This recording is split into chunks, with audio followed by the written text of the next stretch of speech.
opportunity, it doesn't require bravery. It just requires that you act. How do you develop the skill or the gift to spot the opportunity and maybe the courage to actually jump into that opportunity? Is that a gift?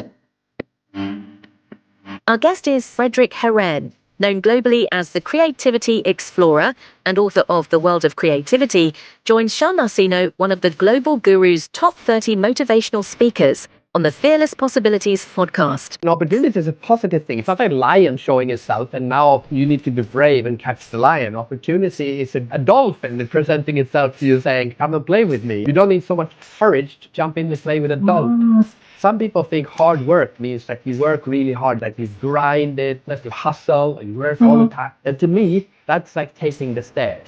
I don't do that. I wait for the elevator and the elevator comes and the doors open up and that's the opportunity. And that's when I jump in. And opportunity is one of my favorite words. Because a lot of people say, oh, to be creative, you need to risk everything. It's dangerous to be creative. And that's not true. You don't need...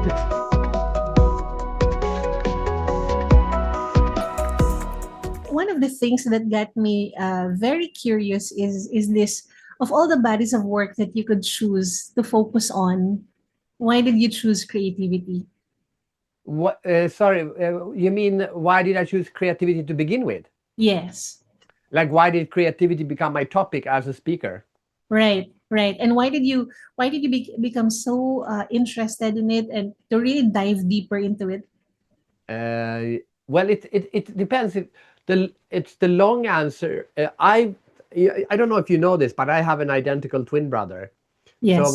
when I was growing up, we were always coming up with like new ideas and like we could not play chess without like changing the rules. We would change the rules and try new things all the time when I was growing up.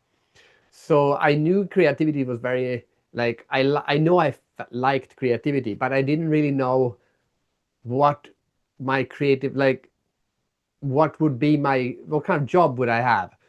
Because I thought at that time, I'm an old man, so at that time, jobs in creativity usually meant advertising at that time. But I couldn't be an art director because I can't draw. I couldn't be a product manager because I'm unorganized, and I couldn't be a copywriter because I spell like I can't spell. Now we have spell check, but at that time that didn't exist. So I didn't know what kind of job. Like I want to work in creativity. Creativity means advertising. I don't fit for any of those jobs. What job should I have? And I was really struggling with that. So okay, I guess I can't have a creativity job. I'll just have a boring normal job then. But then I was lucky because the internet came right when I was in university, and I felt, oh, okay, but I could do internet because no one knows anything about the internet. So I know as much as anyone else. And then I became an internet expert, and that's kind of how it started. And for 5 years, I was an internet expert. And then in 2000, I said, no, I actually don't really like the internet. I like the fact that the internet was new. And then I said, okay, let's just study this new, anything that's new, regardless if it's internet or something else. And that's when I turned into creativity. And Mm. that's 25 years ago now. Oh wow. Did you ever get bored? Like, I'm done with too much creativity work. Can I shift to another topic? That's like asking, do you get bored of love? Like, no, you cannot have too much creativity. I don't think creativity is. I don't think you can have too much creativity. Period. I don't get bored because I'm studying the topic, but I did get bored of speaking. And luckily for me, I got bored at speaking roughly when the pandemic hit. So Mm. I don't think I would have lasted.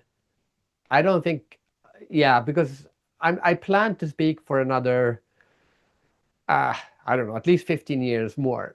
And I don't think I would have done that if the pandemic, I was kind of tired of it, to be honest, because I had been doing it, pandemic was in 2020. 2020, let's say, and I started in 95. So I've spoken for 25 years when the pandemic hit. And the idea of speaking for another 15, 20, it was like, no, I'm done with this. So I needed a break. So the pandemic came perfectly for me.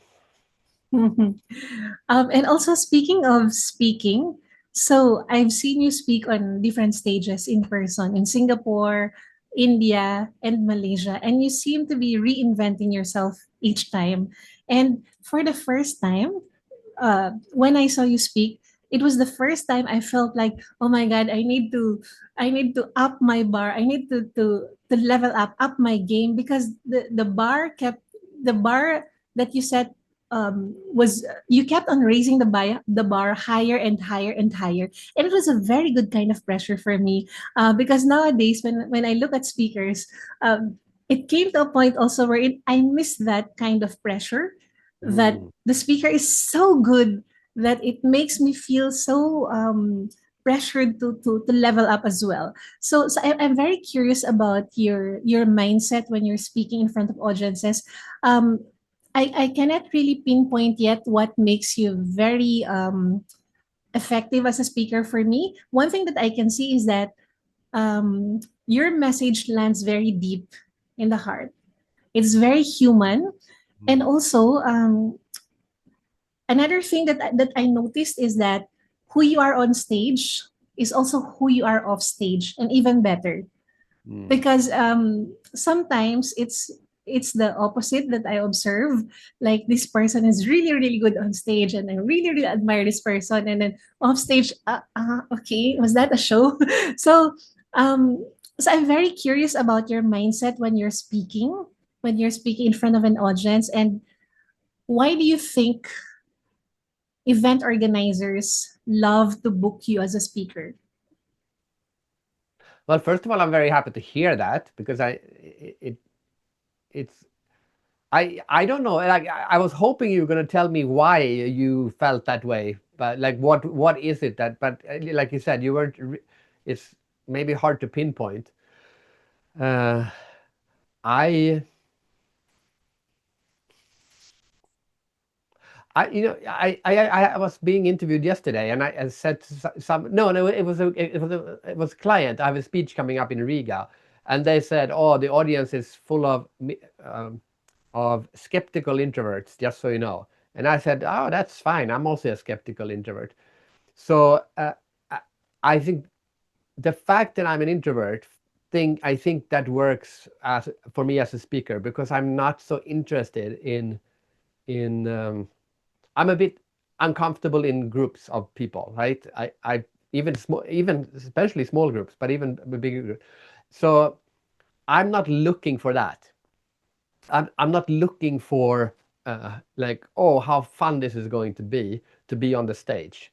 I don't get that feeling, and I know I meet a lot of people who says I want to be a speaker because I love being on stage. I love the energy that it gives me. It doesn't do that to me. I'm Mm. forcing myself to do this. I'm comfortable here, but I do it anyway because I want people to get the message about creativity. So that means I'm there because feel I need to be there, not because I enjoy being there. I don't dislike it. I just feel a bit uncomfortable doing it. I also think that it makes me focus more on the message and less on myself, because I don't think I'm so interesting as a person. So but I think the message is interesting.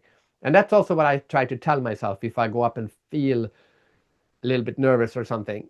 I would say, well, it's not about you anyway, is it? It's about the message. So I think that puts the focus in the right on the right spot. So that makes a lot of sense, because now your focus is on the message and Yeah. delivering that message. And also, it makes a lot of sense that things don't get in your head, because you're focused on the message and on delivering that message to the audience. So here's a little tip. So when they ask me, the organizers ask me, so how do you want me to be? How do you want to be introduced, or should we just take? Or like, we'll take your bio. Here's your bio. We'll read your bio. And I always tell them, I don't want you to read my bio. I don't want you to introduce me. I don't want you to introduce. You should never introduce the speaker. You should introduce the speech. What is this speech about? And then why is that topic relevant to the audience? That should be 90% of the introduction. And then at the end, there should be, so to speak about this topic, we have invited Fredrik Haren, and then a few lines about me. But that makes the audience, first of all, they now, they are sitting there, why should I listen to this? And Mm-hmm. they shouldn't hear, this is why you should listen to the speaker. They should hear, this is why you should listen to this speech, and makes them focus on the content and not the person. It also, so that is why that's so important. And then Mm-hmm. also for me, it doesn't, because some introductions are all about the speaker, like they read a long bio that this person has done this and that and this and that, and then the audience goes, well, okay, so this guy's, they're just bragging about this person, and I'm like, I don't care about this person anyway. So it's really, really, it's a great little tip. Make them introduce the speech, not Mm. introduce you. Yeah, that makes sense. And I'm a little guilty about introducing myself as a speaker because there is this notion that you have to prove to the audience before you speak that you're worth listening to. So, because, for example, in the Philippines, um, if the speaker is well known, it doesn't matter what the topic is Yeah. because, No, that is true, and I'm not saying you should not give, but you should have, like in my case, they say, because creativity is so important for us, our industry is changing so much. We need to take advantage of all the opportunities that new technology is creating, or to do that, we need more creativity. Like also, like that's the speech, right? And then, to talk about that, we have invited Fredrik Haren. He's the Creativity Explorer. He's spoken 2,000 times in 75 countries, and he's written a book which was included in the 100 best business books of all time. Like, that is 2 or 3 sentences at the end, and that gives me enough credibility to go up and listen. So yes, you need some, but you don't need to list a long, you don't need to read a bio. No one cares about bios anyway. all right, thanks, Frederick. I should review my speaker intro and make Yeah. sure that yes, we'll definitely review it because now I have a clearer message seen. And thanks to you Mm. for giving birth to that message. Mm. Let's go back to one of your speeches that I heard in India, wherein you wore the outfit, the Indian outfit. And I'm not sure if that was pre-planned days before or weeks before the event, or it was just something that you thought of last minute and then you incorporated because um, for you to be able to wear an outfit that really fits you, it meant that my impression is that you just didn't go to the department store and buy one. It No, was tailor fit for you. it was custom made, and the idea came to me on the same day. I was the closing speaker. Yeah, if I remember it correctly, I think I saw a speaker in the morning that was really good. I think it, and it's actually not a speaker. I might remember this wrong, but he's not a speaker, he's a photographer. But he did the speech where at the end of the speech he taught everyone how to take a good selfie as a speaker with the audience in the background. They said, this is how most people do it, and now it looks like crap. But if you do it like this, and then he took another picture, then he took a camera and automatically had it up on the projector. So right away, and he ended with that and say, this is how you take a good audience selfie. And I said to myself, all right, I need something like this. So that was the morning speaker. I was the closing speaker, I think. Yes. And I snuck out of the conference and asked someone to recommend to me a tailor in Chennai. And I went there and I said, I need you to custom make me this. You have a few hours. And then Oh. right before the speech, I went back there again, picked it up, tried it on, and I came back like 5 minutes before I was supposed to go on stage. So that was very improvised. So I think the lesson here is actually not so much about customizing your clothes for the audience. It's about improvising during the day.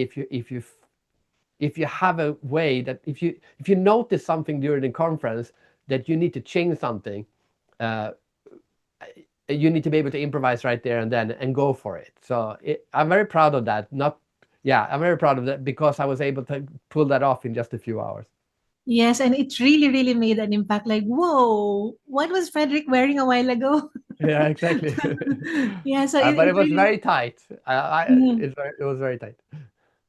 Did you even think about, is this actually possible? Because I'll be the closing speaker, and then now I want with that thought that this is impossible even crossed your mind.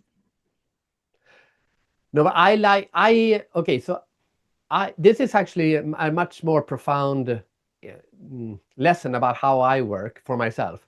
Is that I'm very much of a procrastinator, and I'm a very inefficient person. I don't work a lot of minutes in a day. So it's a mystery maybe that how can I be a global keynote speaker if I'm so unproductive? And the reason for that is that I don't most of the times I don't get anything done. But when I see something, then I decide, okay, I'm going to make it. I go all in on this, and then I make it happen. It's the same when I travel. It's like I can be very late, but then I always make my flights anyway, because when I decide to get something done, I do get it done, and I make it happen. And I'm a huge fan of etymology, like the meanings of words. And an opportunity is one of my favorite words, because a lot of people say, like, oh, to be creative, you have to take a lot of risk. You need to risk everything. It's dangerous to be creative and stuff like that. And I said, no, that's not true. You don't need to take risk to be creative. You need to take opportunities, which is different, because opportunities might involve risk, but they don't necessarily involve risk. So like, and this opportunity, it was like during that speech in India. So like, there was like an opportunity there for me to make it happen.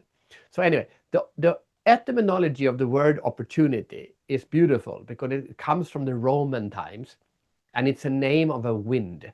Like you have a typhoon or a storm or a hurricane, different names for different kinds of wind.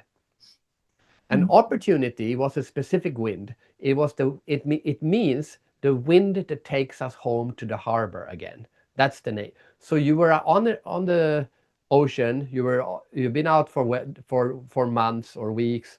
You're almost dying, and it's the wrong wind. And suddenly here comes opportunity. The right wind, the wind will take you back home to your harbor, home to your family. That's what opportunity means.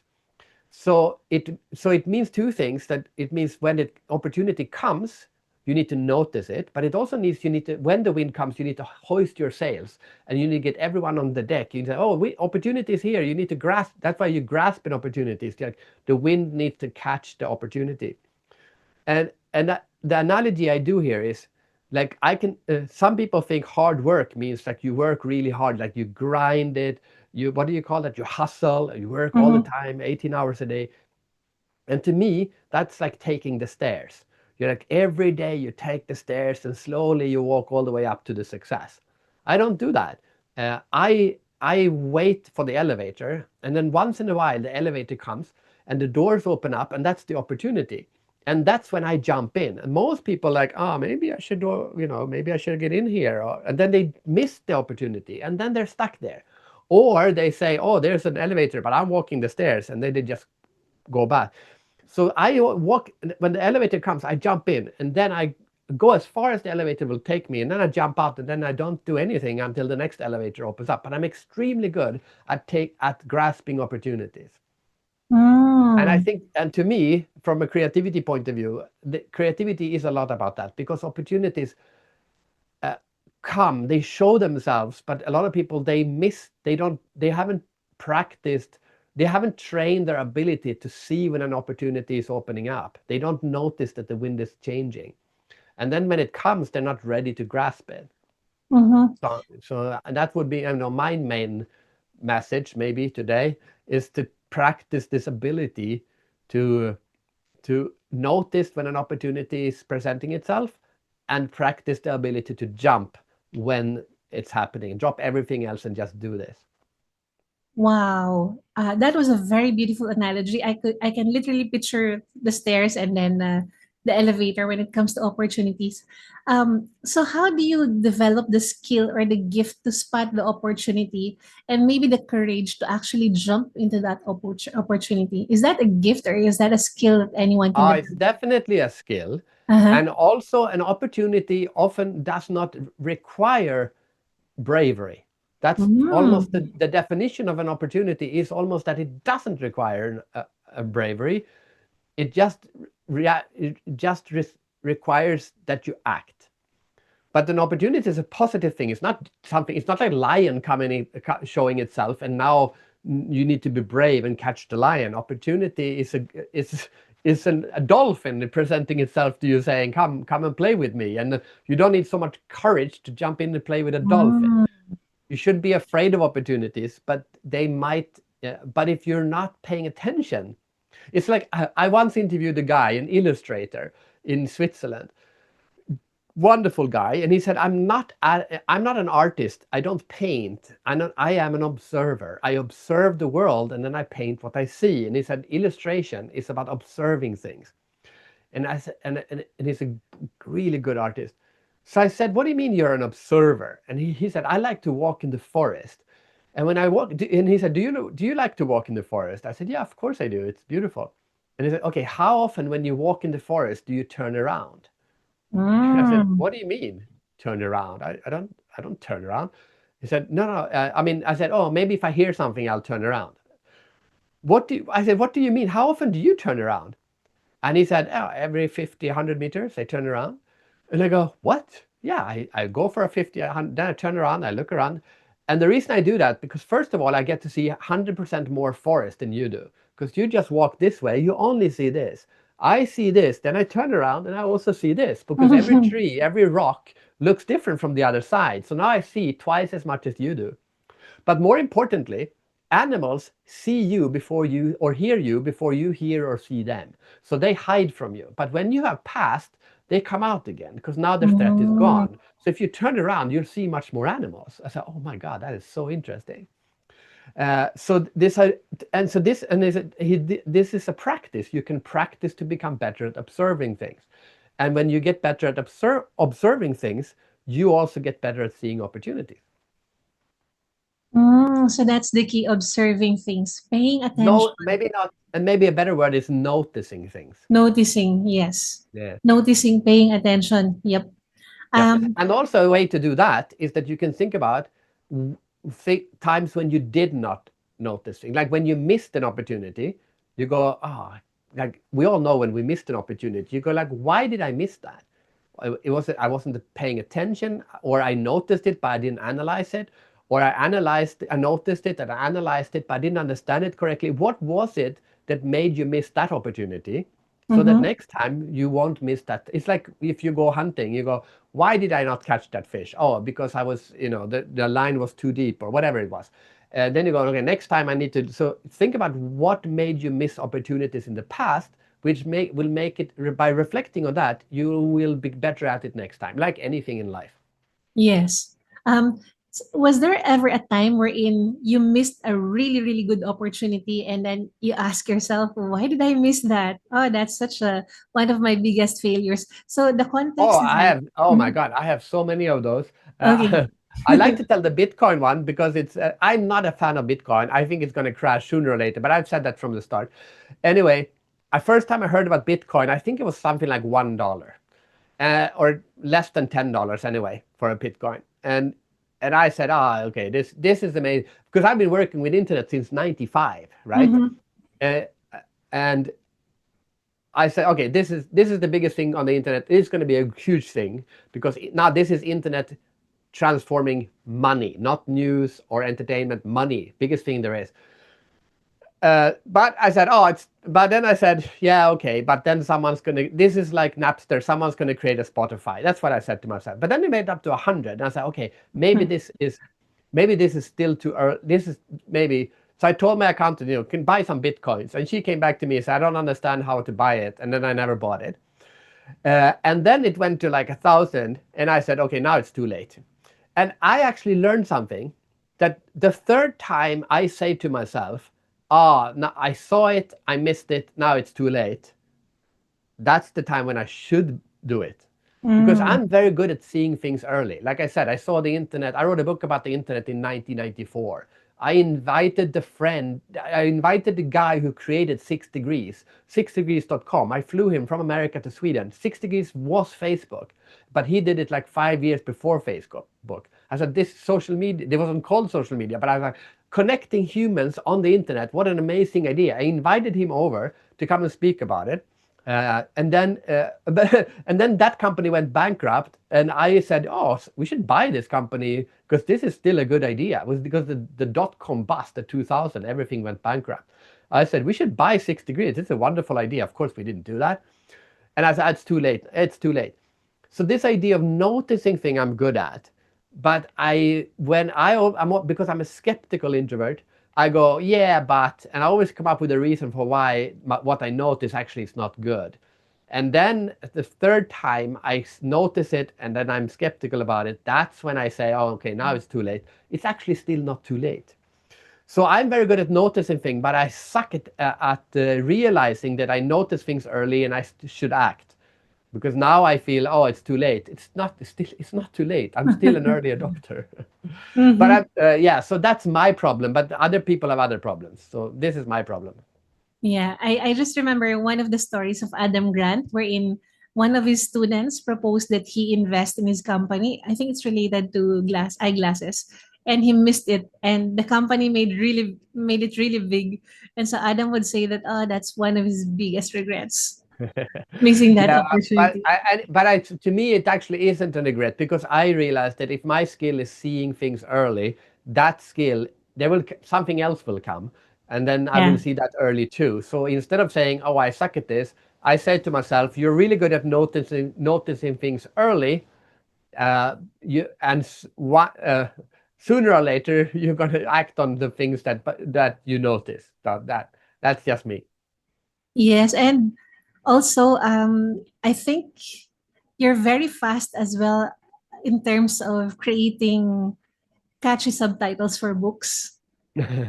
I have a friend who used to have a work in the creative department of a huge company in the Philippines, and then she became my business partner for one of our training companies, and she just graduated as Master of Applied Positive Psychology at Pennsylvania, and I was asking her about to help me as well about my latest book, and then I showed you what you suggested. I showed her what you suggested to me.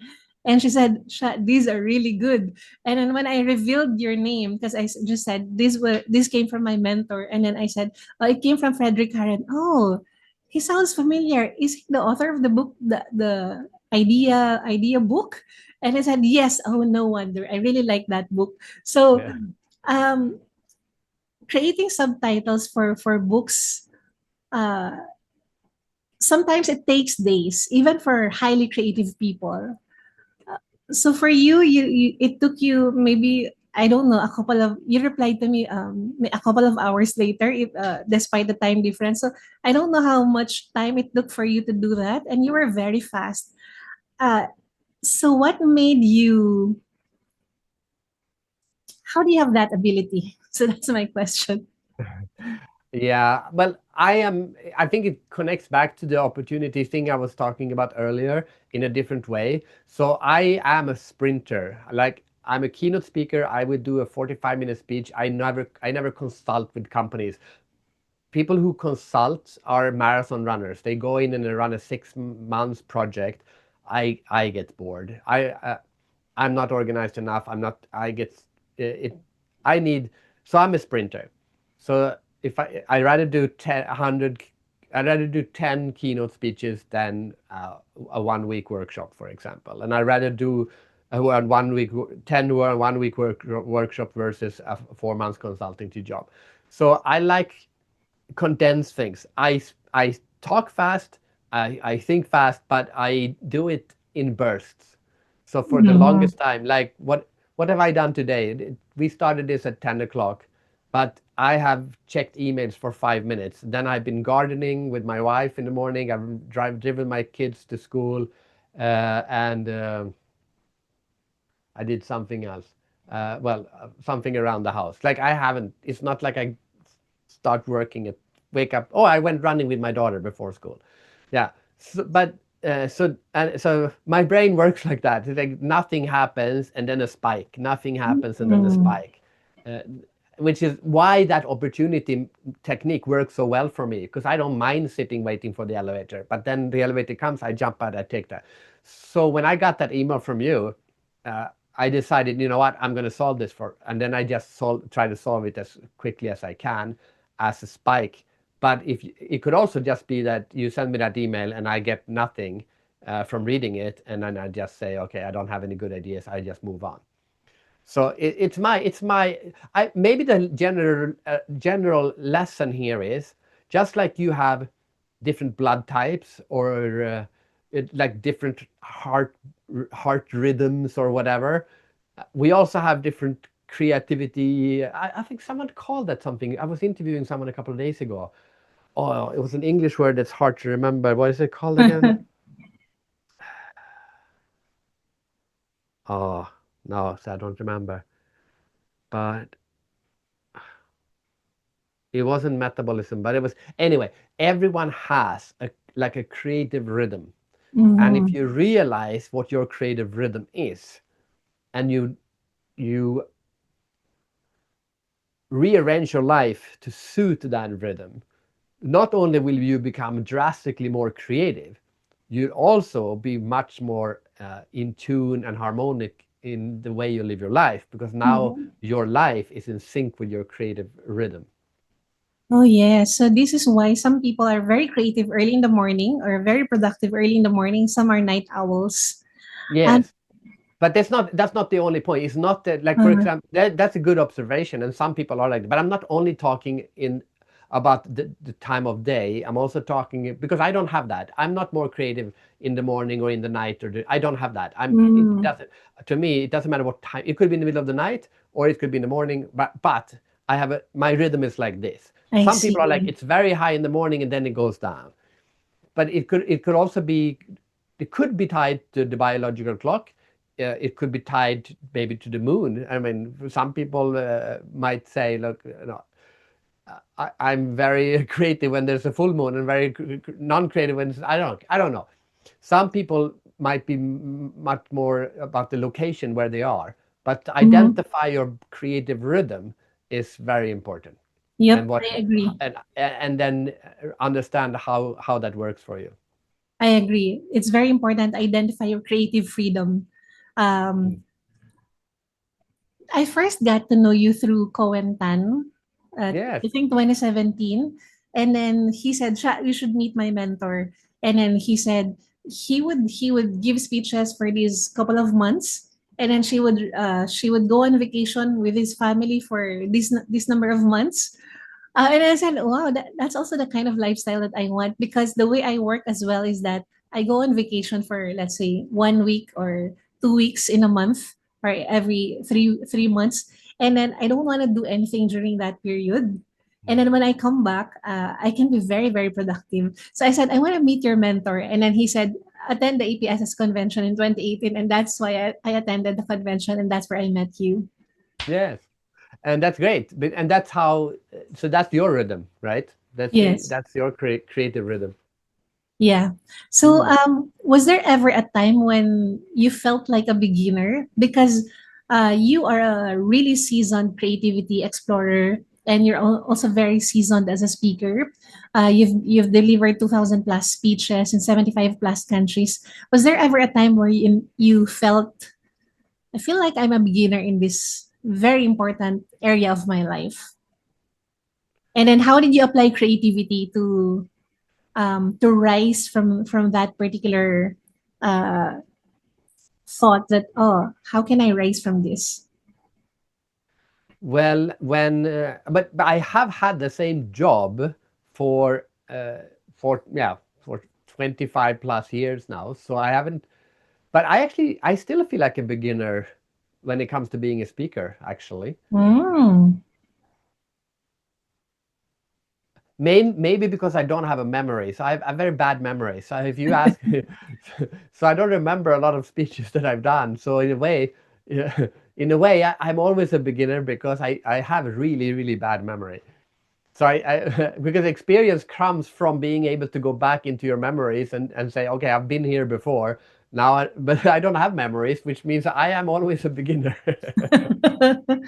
Oh, okay. But the positive side effect of that is that I live very much in the moment because I can't live in the past, and I'm also not so stuck in how things used to be done because I don't remember how they used to be done.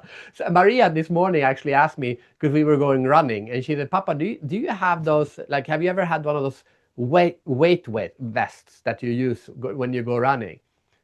And I had to say to her, I don't know. I don't remember. Like, I think most people would remember if they had bought one and used them for running or not. I don't remember if I have or not. I have no Mhm. memory. Oh, Uh, yeah. So in that case, that is my answer. I always feel like a beginner because I don't remember doing something. I think that's also a very good mindset to feel like a beginner, because it means you're not complacent. Um, and I always feel that whenever I write a new book, it feels like I'm a beginner as well. Whenever I write Yeah. a new book, the other thing about memory that I can relate to is that I also offload some memories from my brain. Let's say, for example, there's a conflict between me and a friend, and then we were able to resolve it. And so I tell my brain, okay, please offload all the details because that has been resolved. And so if Ah, my friend would yeah. ask, so Sha, do you remember when we had that conflict? Which one? I can't remember because I already offloaded it from my brain. For me to be able to have the space to write and the space to create, I need to offload some stuff from my brain. Yeah, I believe so. And mindfulness, being in the moment, is wonderful for creativity. And in Sweden, we have, in 100 years ago, nostalgia. Nostalgia is, when you're being nostalgic about the past. Nostalgia was a disease that doctor would give medicine for because it was not good to live in the past. You're supposed to live in the moment. So there are many reasons for why you should. But of course, what I was going to say something. Yeah, I was in Indonesia recently and I interviewed a musician, and he didn't introduce himself as a musician. He introduced himself as a student of music, which think is brilliant. Because when you are a musician, it's like, I know things. But if you're a student of music, he was old, like 60 years old. He's been a musician for decades, but he still defined himself as a student of music. And in that sense, it's not the fact that you're a beginner. It's the fact that it's not that you're in the beginning. It's the fact that you haven't reached the end. That's the key. Mm. Mm-hmm. So you can be yes, I am an extremely experienced speaker who's done 2,000 speeches, but I don't think I look at myself as I'm done as a speaker. I know how to do this now. I still look at myself as a student of speaking.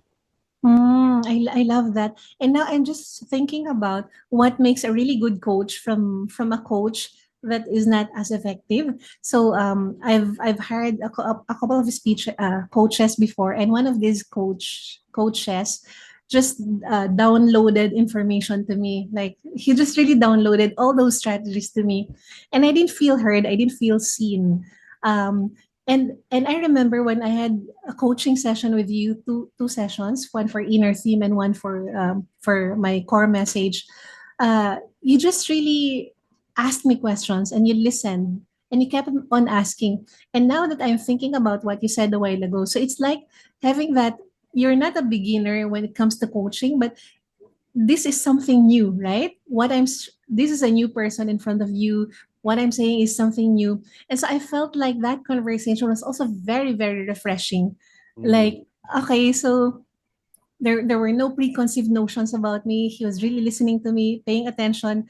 And at the end of the session, you revealed to me something that was so deep that for those two sessions, I just cried. Yes, I remember, and I think the key is because I approach it as a puzzle. Like there is somewhere deep inside every person, there's this like in it's like Indiana Jones going to find a treasure. Like there's a maze you have to go through to find that treasure. It's probably well hidden because otherwise the person would already know. And to find that, you need to be very you need to go in and you need to look for any little clue that is in there, and to try to find, to not get lost and find what is actually interesting in what this person is saying. So it's more than just listening. It's being curious, I guess, to discover. It's a discovery. It really is. In coaching, sometimes call it discovery session, the first session where you just try to see if you can get along or not. I don't Mm-hmm. do that because I only do one-off sessions or maybe two in your case and a few others. But to me, the whole coaching is a discovery that there's something hidden here and I need to find it. And I Even need this to Mhm. and I need to find it fast because remember, my creative rhythm is like this. If I don't Yes. find it in an hour, I'm not going to find it.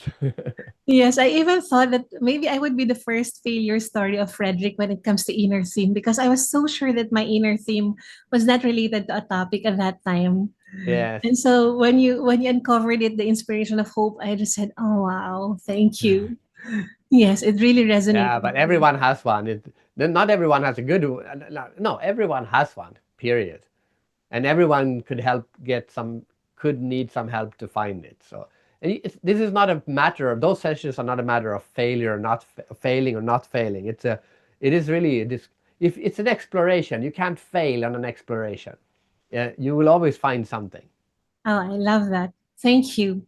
So let's talk about your book, The World of Creativity.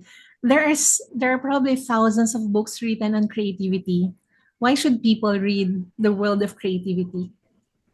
I'm actually quite happy because I have sent it out to a few people. You need to get quotes from Yes. famous people. So I've sent it out to people, and I have gotten really good feedback, which made me really happy because it is different from other creativity books. Someone called it called after reading it, said, "Frederik, you're the Anthony Bourdain of creativity," which I really really liked because Anthony. If you do you know Anthony Bourdain? Yeah, Yes. the chef. He traveled. He was passionate about food, but he also passionate about humanity. So he traveled around the world to learn, and he would interview master chefs, and he would also interview people on the streets I think he went to a street stall in Vietnam together with Barack Obama and ate po soup, right? So he would do it. He just loved food, and I do the same thing. I travel around the world, but I don't talk to them about food. I talk about creativity with them. And the fact, so it's 50% creativity book, and it's 50% like a travel log around the world to meet humans around the world. And you combine the two, you will learn about human. The subtitle, it's not, I wanted this as a subtitle, but we agreed against it because we were using the word creativity too much. But the essence is the world of creativity, understanding creativity through humanity, understanding humanity through creativity. It doesn't work as a subtitle because it uses creativity 3 times, but that's a good summary of the book. Yes. Is there a particular story that you like from that book, which people should check out? Well, there are 37 stories that I like. I Yes. picked good stories that I like. So which one? And now so which one do I? Okay, there are many, but I think you like this one. This is because you were talking about failure earlier. This is a glass artist in Barcelona, and I interviewed her. She has invented a brand new way to make glass, so she can make extremely transparent glass sculptures. They can be like this thick, and you can see straight through them. Wow. But this is very, very hard to do. So she was doing this, and and you do it, you put it in the kiln, and then it has to cool down slowly or it will break. But because it's so thick and it's so complicated and it's so pure, it would break, and it will break, and it will break, and it will break. And every time you could say she was failing. But there was one time when it failed, and her reaction was, normally when you fail, you go, "Aw." But there was one time when she failed, and she didn't go, "Aw." She went, "Merienda." Merienda is Spanish for shit. Like, Oh. or fuck. Like, shit, what the fuck happened? Like that. And she got so much energy. It's like, what the hell happened here? And instead of just going, "Oh," losing energy, she gained energy. She described it like when you have a computer game and you play you press the booster button, and suddenly you get so much energy. And she used this energy to run down to the library, borrow every book that she could on glass, and she would Google glass experts, and she would call them and say, "Why is this happening?" And then finally, by using that energy, she realized something that no one else had known about glass. And she changed the process. And now she's one of the few people, I think the only one in the world, who can do this. So the Miranda moment, and we call this now the Miranda moment, the shit moment. The Miranda moment is a moment when you fail, but you don't go, "Oh," you go, "Oh," or you get annoyed, like, "I'm going to solve this now." And that's like a wave that just hits you. And if you are aware of the Miranda moment, when it hits you, you will take full advantage of it, because that's going to die after a while, and then it's gone. So it's kind of like like a turbo boost in a computer game. So if you are now aware of it, if that happens to you, you go, "Oh, I've caught the Miranda moment. I need to do everything I can to harness this energy now." What is your vision for the book? The vision, my ego egoistic vision for the book is that it will sell enough copies so that Wiley, my publisher, goes and asks for the number 2. Because as I said, my creative rhythm, I'm done with this book. I want to write my next book now. Yes. So, and I would like to write The World of Creativity too, and in another 37 countries, another 37 examples. Wow. Because I really, really love Wow. going around the world learning from creative people. And like, it's a Swiss watchmaker, there's a brewery guy from Germany, there's a paper artist in Bangkok, I went to North Korea, there's nomadic people in Mongolia, there's a painter in Afghanistan. It's really a mix of cultures, countries, professionals, amateurs, like a musician a composer in Amsterdam. Yeah, all this kind of. And every time it's like, what did they teach me about creativity that I didn't know before? It's very exciting. It's like you are bringing us to the world of creativity. Yes, I'm the bringing world of you to the world of creativity. All those countries, the world of creativity. So, Frederik, thank you so much. I really, really love this conversation that we had. It was so refreshing, and this is also the first time I did a podcast interview without any questions prepared. How did it feel? It's so refreshing. I was fully into the conversation. It's like two friends having a chat. Yeah, exactly. Yeah. So thank you so much, Frederik. Thank you so much, Al. Great. Thank you for tuning in to the Fearless Possibilities Leadership Podcast. If you enjoyed this episode, I have a small favor to ask. Please like this video and subscribe. It's a simple way to help us reach and inspire more leaders. Okay, I'll give you a few seconds to do that. Done? All right. Thank you so much. Again, this is Sha Nacino. Stay human and keep unlocking possibilities. In the age of AI, where data drives decisions and speed defines success, one factor still drives long-term performance: human connection. If you're a leader seeking to create a culture where joy and performance coexist, let Sha Nacino support you. Sha is the author of Seen: Good Leaders Have Vision, Great Leaders See. Her keynotes equip leaders with practical, research-backed strategies to build cultures where people feel safe, seen, and appreciated, thereby unlocking potential and igniting possibilities across your organization. Sha is a certified speaking professional, the global speaking profession's highest earned measure of platform competence, a TEDx speaker, former adjunct faculty at the Asian Institute of Management, host of the Fearless Possibilities Leadership Podcast, and one of the world's top 30 motivational speakers. She brings a global perspective, having spoken across Asia, Europe, North America, and Australia. Book Sha Nacino for your next event. Visit shanacino.com or email info@shanacino.com.